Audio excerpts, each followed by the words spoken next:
Oke, kita sekarang lanjutkan untuk jenis penelitian deskriptif yang ketiga, yaitu quasi experimental study atau penelitian yang membutuhkan perlakuan atau intervensi. Nah, sekarang kita lihat persatu. Pada saat ini, pada pertemuan kali ini, Ibu hanya menerangkan 5 buah contoh dari quasi experimental study itu. Karena untuk pemula cukup tahu yang 5 itu saja. Yang pertama itu namanya one group post test only design. Satu grup, kemudian diberikan perlakuan, dan pada akhirnya kita ukur. Jadi itu adalah pengerjaan penelitiannya. Satu grup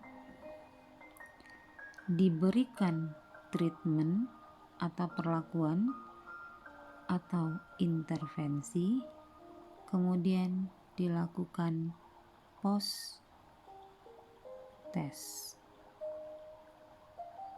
Itu yang dimaksud dengan one group post test only design. Satu grup kemudian diberikan intervensi, hanya satu grup, lalu diberikan intervensi atau treatment atau perlakuan. Di akhir setelah diberikan perlakuan, maka dilakukan post test atau pengukuran atau pemeriksaan. Itu yang namanya one group post test only. Jadi tujuan penelitiannya adalah membandingkan hasil atau nilai post test ini dengan nilai standar.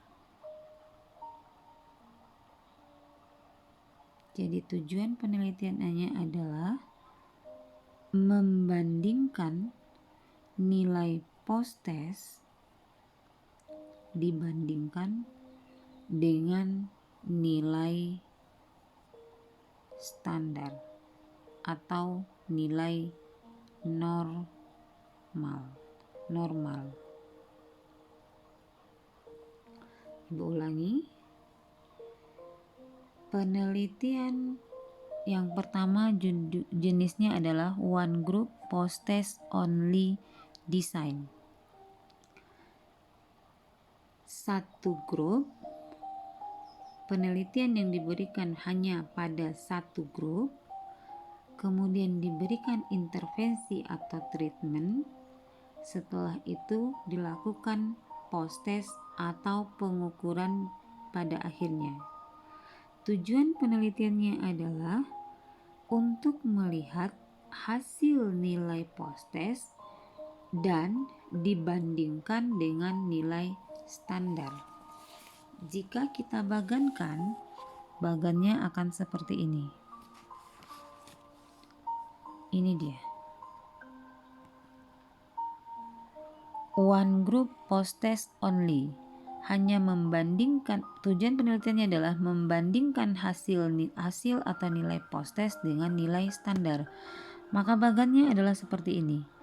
Satu grup,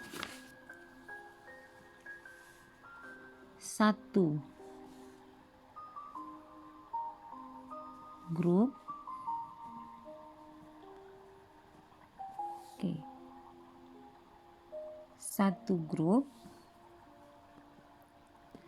diberikan treatment atau perlakuan, kemudian dilakukan post test.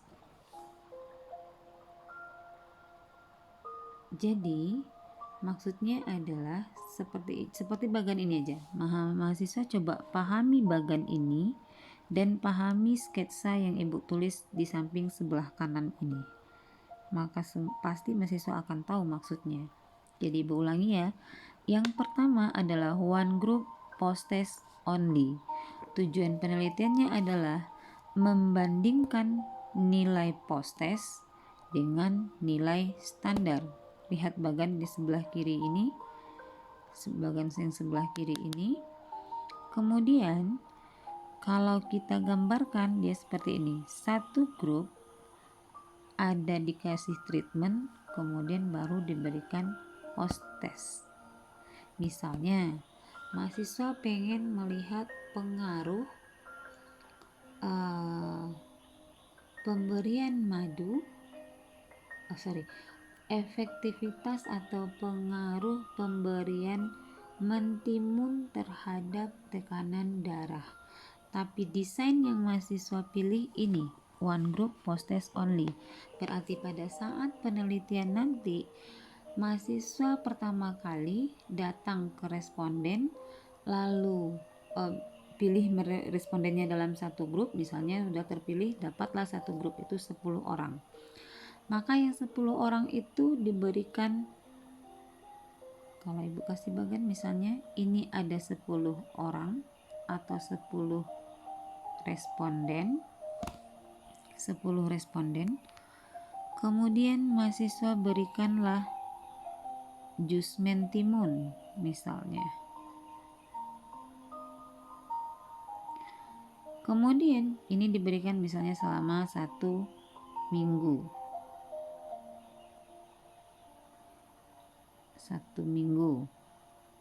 Kemudian setelah 1 minggu baru mahasiswa mengukur tekanan darahnya, mengukur tensinya. Nah, ini yang dinamakan dengan one group post test only design. One group yang terdiri dari 10 orang. Kemudian ini treatmentnya adalah mentimun.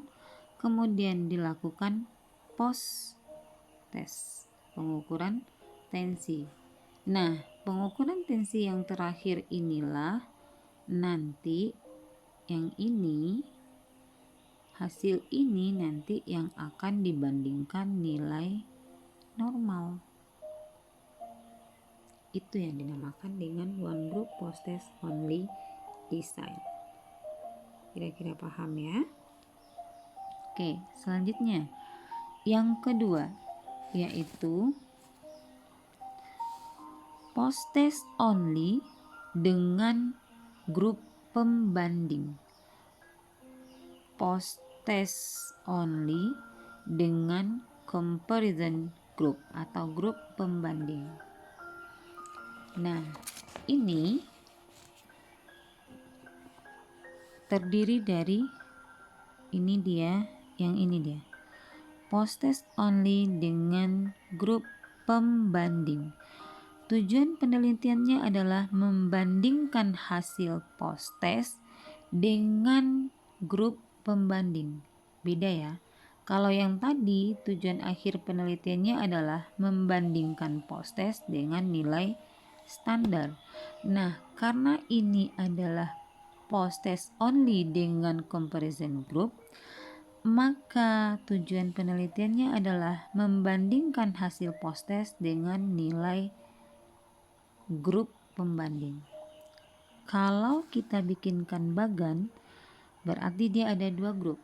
Karena ada grup pembanding, berarti ada 2 grup. Ini dia. 1 grup eksperimen. Yang pertama adalah grup eksperimen, yang kedua grup pembanding. Grup yang eksperimen ini kita berikan intervensi atau perlakuan. Kemudian yang pembanding kita tidak berikan apa-apa. Lalu kita ukur nilai post testnya pada kedua grup. Nah, nanti hasil ini dibandingkan dengan ini. Contoh penelitiannya sama. Judul yang sama, pengaruh jus mentimun terhadap hipertensi. Maka pengerjaan mahasiswa ini grup pertama 10 orang. Yang ini adalah grup 1. Kemudian 10 orang berikutnya. Ini adalah grup kedua.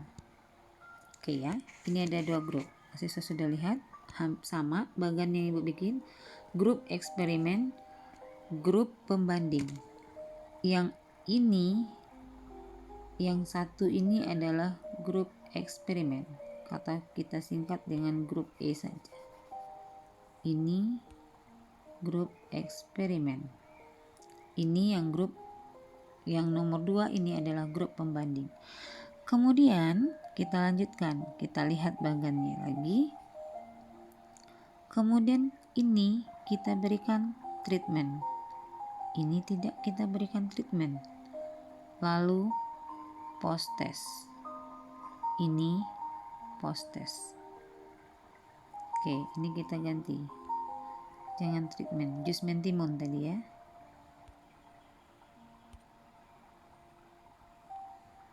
Ini diberikan jus mentimun. Nah, inilah dia bagannya.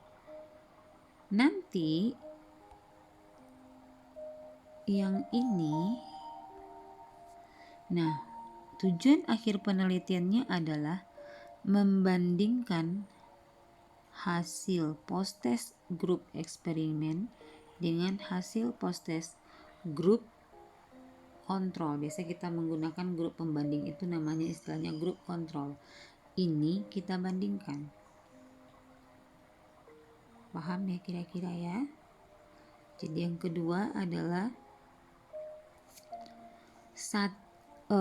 post test only with comparison group. Artinya adalah penelitian yang bertujuan untuk membandingkan hasil post test grup eksperimen dengan nilai grup pembanding. Kita lihat bagannya akan lebih paham. Kalau lihat bagan, ini grup eksperimen, ini comparison group. Lalu kita berikan treatment atau intervensi atau perlakuan pada grup yang pertama. Pada grup pembanding tidak kita berikan apa-apa. Terakhir baru kita post test atau lakukan pemeriksaan pada kedua grup. Nanti ini nilainya yang dibandingkan. Ini nanti mahasiswa bandingkan. Bisa jadi jika hasil ini ternyata dari yang 10 orang yang di eksperimen ini tensinya turun, tensinya lebih rendah dibandingkan tensi yang ini, maka bisa dikatakan bahwa jus mentimun itu berpengaruh terhadap tekanan darah. Paham ya kira-kira ya? Oke, sekarang kita lanjut. Yang ketiga, jenis penelitian yang ketiga yaitu one group pre-test post test design. Nah, ini berbeda ya. One group post test pre-test design. Ini one group, berarti hanya satu grup. Kalau kita bagankan, ini dia. Sebentar. Nah, ini dia. One group pre-test post test. Satu grup eksperimen. Lalu kita berikan pre-test dulu. Setelah itu kita berikan perlakuan, lalu kita ukur lagi atau berikan post test. Sama dengan contoh yang tadi judulnya adalah pengaruh jus mentimun terhadap tekanan darah. Kita hanya butuh satu grup. Maka ini adalah 10 orang. Ini 10 orang yang hipertensi.